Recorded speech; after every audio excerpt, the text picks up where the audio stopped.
Waheshimiwa viongozi, wageni waalikwa na wananchi wenzangu, tamasha la Kizimkazi ni sehemu muhimu ya safari ya maendeleo na ustawi wa wananchi wa wilaya ya Kusini, maeneo ya jirani na Zanzibar kwa ujumla.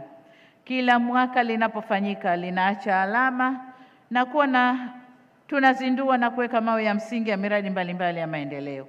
Kwa mwaka jana 2025, kutokana na shughuli za uchaguzi hatukuweza kufanya tamasha hili, lakini mwaka huu tunashukuru Mungu imewezekana na limefana sana.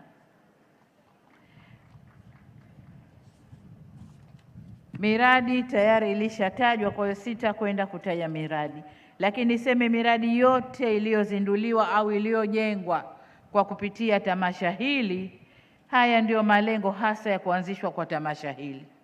Na kwa mwaka huu nimefurahishwa na kauli mbiu ya tamasha inayosema Kizimkazi kumenoga, shangwe na fursa. Mtakubaliana nami nyote mlioshiriki tamasha hili, mmeona ukweli huu kwamba Kizimkazi na wilaya ya Kusini kwa ujumla ilinoga.